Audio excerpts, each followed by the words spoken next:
গাজীপুরের টঙ্গীতে ম্যানহোলে পড়ে এক নারী সেলসম্যান নিখোঁজ হয়েছেন।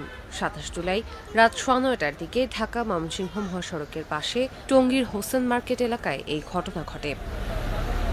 নিখোঁজের পর দীর্ঘ ১৫ ঘণ্টা পার হলেও এখনও উদ্ধার হয়নি ওই নারী। এলাকাবাসী স্বজনদের দাবি, ড্রেনের রক্ষণাবেক্ষণ সংস্থা ও হাসপাতাল কর্তৃপক্ষের গাফিলতির কারণে এই মর্মান্তিক দুর্ঘটনা ঘটেছে। ফায়ার সার্ভিস বলছে, নিখোঁজ ওই নারীকে উদ্ধারের চেষ্টা চালাচ্ছেন তারা। আমি বলতে চাই যে একটা হসপিটালের সামনে, সেবামূলক প্রতিষ্ঠান, এর সামনে ম্যানহোল খোলা থাকে, এটা কতটা অযৌক্তিক হতে পারে এবং সিটি কর্পোরেশনের এর দায়ভার অবশ্যই নিতে হবে এবং হসপিটালকে সাথে সাথে দায়ভার নিতে হবে।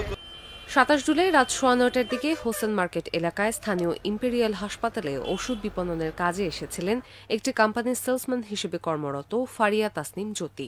বৈরী আবহাওয়ায় হঠাৎ অসাবধানতাবশত হাসপাতালের সামনে ঢাকনাবিহীন ম্যানহোলে পড়ে যান তিনি। স্থানীয়রা তাকে উদ্ধারে ব্যর্থ হয়ে ফায়ার সার্ভিসে খবর দেয়। এরপর ফায়ার সার্ভিসের একটি ইউনিট রাত ১:৩০টা পর্যন্ত তাদের উদ্ধার অভিযান চালায়। বৈরী আবহাওয়ায় উদ্ধার কাজ স্থগিত রেখে পরদিন সকাল ৮:৩০টা থেকে ফের উদ্ধার তৎপরতা শুরু করে ফায়ার সার্ভিস।